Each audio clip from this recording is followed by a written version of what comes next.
They said it would be quick, a short run to clear a bridge near Metz. Routine, they called it. Nothing about that day was routine. The rain hadn't stopped in a week. Mud swallowed our boots, and the tanks moved like tired beasts. I was 24, a gunner with the 761 St. Tank Battalion. The Black Panthers, they called us. First all-black armored unit to fight in Europe. We were proud, but pride doesn't stop artillery. Captain Reeves stood on his Sherman, shouting over the wind, "Stay tight. Don't stop for nothing." He made it sound simple, like courage could bend steel. Inside the tank, it was another world, oil, smoke, and the heartbeat of the engine. I could feel every turn of the treads in my bones. We rolled out before dawn, 5 tanks in column. The sky glowed dull red from the shelling to the east. I loaded the first shell, feeling its weight, same as I always did, heavy, certain, alive. Then came the whistle, not ours. The ground lifted under us, a white flash. Then darkness. Sound disappeared, just pressure and ringing. When I opened my eyes, the turret was gone. So were the voices. I tried to move, pain tore through my side. Smoke filled the air, thick with fuel and mud. Outside, something burned bright enough to turn the rain to steam. I called for Reeves, for Carter. Nobody answered. Somewhere out there, another shell landed. The bridge was gone. The column was gone. And I was the only one left breathing. I crawled out through the hatch, dragging my leg. All I could see was wreckage and fire. The world smelled like metal and rain. For a long time I just stared at the sky, waiting for someone, enemy or friend, to finish it. But no one came. When the fire died down, the silence felt heavier than the smoke. I pulled myself through the mud, every inch a prayer. The world was gray, broken, and still breathing without me. I found Reeves first, what was left of him. His hand still gripped the radio, wires torn loose like veins. I took the tags, said his name under my breath, then Carter, half buried near the tracks. I wanted to close his eyes, but they were already gone. The air stank of fuel and iron. The bridge was nothing but twisted steel over black water. Everywhere I looked, uniforms, ours, soaked dark with rain. No movement, no sound, but the wind through the wreckage. I checked my weapon, bent barrel, useless. My canteen was cracked, but there was rain. I drank it from my hands like a thief.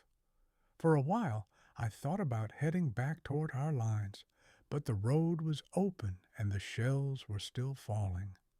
So I crawled down the embankment into the ditch and waited for night. Somewhere across the field, I heard voices, German, calm, certain. They were checking the wrecks, finishing the work we started. I pressed myself into the mud until it covered my face. Their boots passed close enough that I could smell leather and smoke. One of them laughed, a deep sound, rough, human. Then they were gone. When the dark came, I started moving again. Each step hurt like a confession. I followed the river, thinking it might lead me home. I don't know how many hours passed. The rain turned to mist, and the world shrank to the sound of my breathing. I saw a barn light once, far off through the trees. I almost called out, but something in me said no. That kind of light could belong to anyone, so I kept walking, 1 mile, maybe 2. Every few minutes I stopped and listened for tanks, but all I heard was rain on the grass and my own heartbeat. By dawn, I couldn't walk any more. I crawled beneath a fallen log and slept. When I woke, the sky was red again, and the sound of engines was coming back. The engines faded with the light. I stayed under that log until the forest went black again. Every drop of rain felt louder than my heartbeat. My hands were shaking from cold and fear. When I touched my side, it came back wet and sticky. Didn't matter. If it was bad, I didn't want to know. The world had no edges, just fog, trees, and the smell of oil. Somewhere out there men were calling to each other in German. Their words echoed off the water. I understood nothing, but I knew what they were doing. Counting bodies, I tried to pray, not for rescue, for silence, for one night without seeing their faces when I closed my eyes. A few hours before dawn, I found a small hut by the riverbank, half-roofed, half-rotten, but it was dry. Inside hung a rusted lantern and a pile of straw that smelled of mold. I lay down and listened to the river moving slow outside. For the first time in days, I felt still. Then I heard it. Footsteps in the mud, slow, heavy, close. I reached for my pistol, remembering it was bent and useless. The door creaked. Light from a match flared, just a hand lighting a cigarette. A silhouette stood there, rifle on shoulder. He looked around, coughed, and left.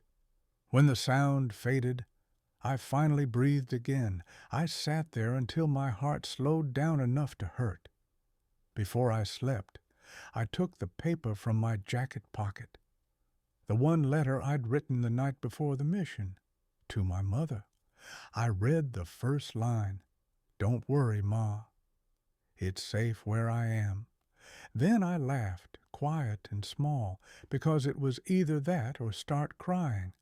I found Reeves first, what was left of him. His hand still gripped the radio, wires torn loose like veins. I took the tags, said his name under my breath. Then Carter, half buried near the tracks. I wanted to close his eyes, but they were already gone. The air stank of fuel and iron. The bridge was nothing but twisted steel over black water. Everywhere I looked, uniforms, ours, soaked dark with rain. No movement, no sound, but the wind through the wreckage. I checked my weapon, bent barrel, useless. My canteen was cracked, but there was rain. I drank it from my hands like a thief. For a while, I thought about heading back toward our lines. But the road was open and the shells were still falling. So I crawled down the embankment into the ditch and waited for night. Somewhere across the field I heard voices. German, calm, certain. They were checking the wrecks, finishing the work we started. I pressed myself into the mud until it covered my face. Their boots passed close enough that I could smell leather and smoke. One of them laughed, a deep sound, rough, human. Then they were gone. When the dark came, I started moving again. Each step hurt like a confession. I followed the river, thinking it might lead me home. I don't know how many hours passed. The rain turned to mist, and the world shrank to the sound of my breathing. I saw a barn light once, far off through the trees. I almost called out, but something in me said no. That kind of light could belong to anyone, so I kept walking. 1 mile, maybe 2. Every few minutes I stopped and listened for tanks, but all I heard was rain on the grass and my own heartbeat. By dawn, I couldn't walk anymore. I crawled beneath a fallen log and slept. When I woke, the sky was red again, and the sound of engines was coming back. The morning came slow, pale, and wet. Mist rolled off the river like smoke from a dying fire. I hadn't eaten in 2 days. Every time my stomach growled, it sounded louder than a rifle shot. I limped to the doorway and looked out. The fields beyond the trees were empty, just churned mud and wire. Somewhere, a crow was calling. I thought of home, of Sunday mornings and my mother's biscuits, and for a moment the sound almost fit. Then I saw movement by the river bend. A man, small, wrapped in a coat too big for him. He was carrying a bucket, humming to himself. French, maybe. I froze. If he screamed, I was finished. He noticed me, stopped dead. We stared at each other through the fog. I raised my hands, slow. "Friend," I said, though my voice barely worked. He didn't run. Instead, he set the bucket down and pointed to my side. Blood. He made a gesture, "Stay still," and disappeared into the mist. Minutes felt like years. Then he came back with bread, wrapped in cloth, and a small bottle of clear liquid that burned like fire when he poured it on my wound. He said a few words I didn't catch, but the meaning was easy. Don't move, don't talk. Before he left, he pressed something into my hand, a medal on a broken chain. He tapped his chest, then pointed toward the forest trail. Maybe a way out, maybe a warning. Then he was gone. I ate the bread in small pieces like it was made of gold. Every bite tasted like the world starting over. That night, I lay awake, thinking about that man. He could have turned me in. He could have walked away. But he didn't. Sometimes survival is just somebody else's mercy. I waited until night before I left the hut. The medal the man had given me hung cold in my hand. I didn't know what it meant, but it felt like a promise. The forest path was narrow and slick with mud. The moon hid behind clouds, and the air smelled of rain and smoke. Every branch looked like a rifle. Every shadow felt like a memory. I moved slow, keeping to the trees. My leg had stiffened, and every step came with a flash of pain. Still, I walked. The man's words, or what I thought were his words, echoed in my head. This way. After an hour, I heard engines, low, heavy, familiar. I dropped to the ground and crawled to the edge of the path. Through the brush, I saw them. 2 German trucks parked on the road.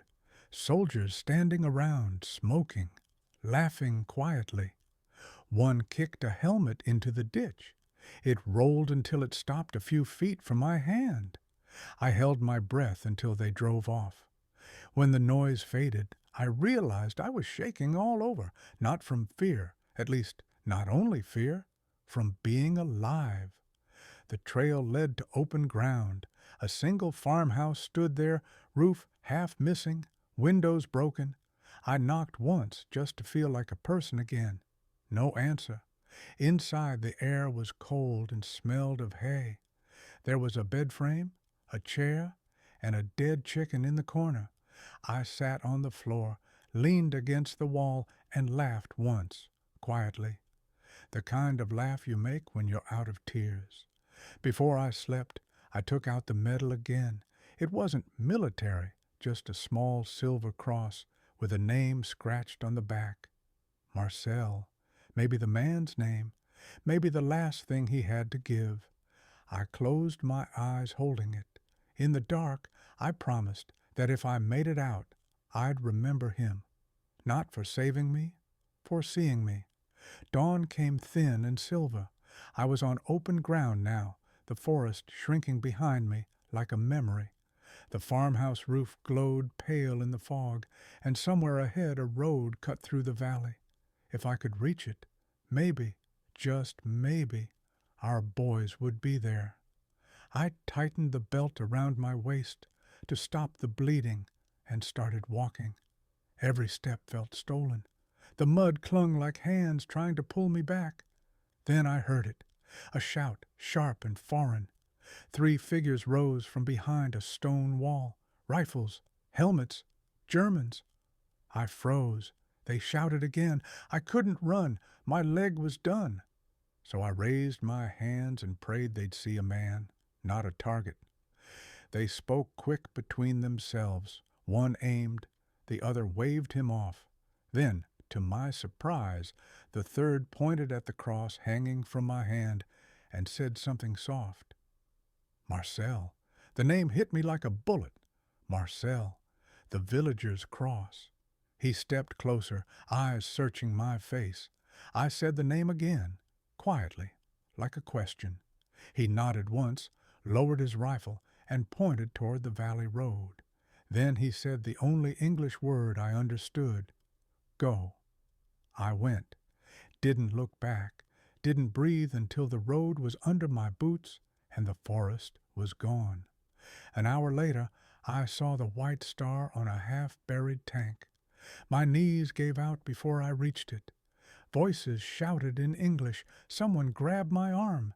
Then the world turned lightless again. The last thing I remember was a medic saying, "Christ, he's still alive." And I thought, barely. When I opened my eyes, everything was white. Canvas above me, sunlight leaking through the seams. For a moment I thought I'd finally died. But then the pain came back, and I knew heaven couldn't hurt this much. Voices moved around me, steady, tired, familiar. An American nurse leaned over, eyes red from too many nights without sleep. "You're one lucky man," she said. I wanted to tell her she was wrong. She handed me water. My hand shook so bad half of it spilled on the sheet. "Where am I?" I managed. "Field hospital near Nancy," she said. "Your unit's gone." "You were found by a recon patrol. Been out 3 days." 3 days. That meant the war hadn't stopped without me. She asked if I wanted to write a letter. I said no. There was one I'd already written, still folded in my jacket somewhere, stained and unread. What else was there to say? Around me, men groaned and whispered. Some prayed. Some stared at nothing. A boy not older than 19 asked if I'd seen his brother. I told him maybe. He smiled, then drifted off before I could think of what else to say. That night, the nurse came back and said, "You know, the Army's writing a report. They say your crew didn't make it. You'll probably get a medal." I laughed, a dry sound that made her flinch. A medal for staying alive when the others didn't. What kind of honor is that? I asked her for the medal she wore on her collar, a small silver cross. She said it was just decoration, but I told her it wasn't. Not to me. They sent me back to my unit 2 weeks later, or what was left of it. 3 tanks. Half the men I knew gone. No one talked much about Metz anymore. When I stepped off the truck, the sky was the same color as the mud. An officer I didn't know read my file, then looked me over. "You're Ellis?" I nodded. He said, "You did good work out there." Then he walked away. Good work. That's what they called crawling through fire and ghosts. The new men asked what happened to my crew. I told them the truth. They didn't make it. That was all they needed to hear. That was all I could say. One night, a few of us sat around a small stove made from an ammo box. A corporal from Chicago passed me a tin cup of coffee. "You were in that mess near Metz, right?" I nodded. He said, "Heard only 1 tank crew got out." I didn't correct him. Didn't tell him it was 1 man, not 1 crew. Later, when the lights went out, I took out the cross again. The one from the Frenchman, Marcel. I turned it in my hand until the metal warmed from my skin. For some reason, that made me angry, because it meant I was still here. The next morning, a jeep pulled up with mail. Someone handed me a small weathered envelope, my letter. It had been found in my torn jacket, stamped in red, "Return to sender." I held it for a long time before opening it. The words blurred. I'd written, "Don't worry, Ma. It's safe where I am." And for the first time I realized I'd been wrong the whole time. Safe was never a place. It was people. and most of mine were gone. The war ended on a spring morning that didn't feel any different. The sky was bright, the air clean, and everyone looked too young to have seen what they'd seen. They called us heroes when the ship came in. Bands, flags, handshakes. But after the noise, the world went quiet again. Home looked smaller. The streets I'd grown up on hadn't changed, but I had. The uniforms were gone, the faces half remembered. My mother cried when she saw me. She held my face in her hands and said, "You came back thin." I didn't tell her what else I'd lost. For weeks I couldn't sleep. Every loud noise felt like another shell. I'd wake with my heart racing, smelling mud and smoke that weren't there. People wanted stories. What was it like? They asked. I told them it rained a lot. That was all. No one wants to hear the parts that stay in your chest. One Sunday, the pastor asked all veterans to stand. I did, slowly. The church clapped. I looked down the row and saw a man I didn't know wearing a medal on his coat. He smiled at me. I nodded back. It wasn't envy. It was something smaller, like knowing we both carried something heavier than metal. After the service, a kid ran up and asked if I killed anyone. His mother pulled him away before I could answer. I wanted to tell him the truth. That war isn't about killing. It's about what stays alive afterward, inside you. That night, I sat on the porch and watched the rain. The letter lay on the table beside me, faded now, the ink bleeding into the paper like time trying to forget. I almost burned it, but then I thought of Marcel and the cross still hanging from a nail above my bed. Some things shouldn't be erased, even if they hurt to remember. They say only 1% made it through that mission. I don't remember the numbers anymore. I just remember faces. Reeves, Carter, the boys who never came home. Sometimes they still line up in my dreams, helmets shining under a sky that never rains. People ask how I survived. Truth is, I didn't, not all the way. Parts of me are still out there in that mud near Metz, buried with the tank and the smoke. What came home was what was left. For years I tried not to talk about it, didn't see the point. The world had moved on, cars, television, new wars. But every time I passed a reflection in the window, I saw that young man looking back, the one who shouldn't have made it, and I felt I owed him something. So here I am, old and quiet, telling this story to whoever still listens, not because it's brave, but because silence forgets too easily. When I touch the cross now, the silver's worn smooth. The name Marcel has almost disappeared. I think that's how memory works. It fades, but it never really leaves.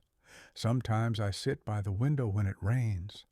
The sound is the same as that night, and I remember the faces again, not as ghosts, but as men who once laughed, cursed, and called me brother.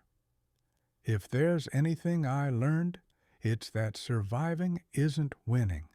It's carrying the story for those who can't. Only 1% made it out. I just happened to be one of them. And I've been trying ever since to make that mean something.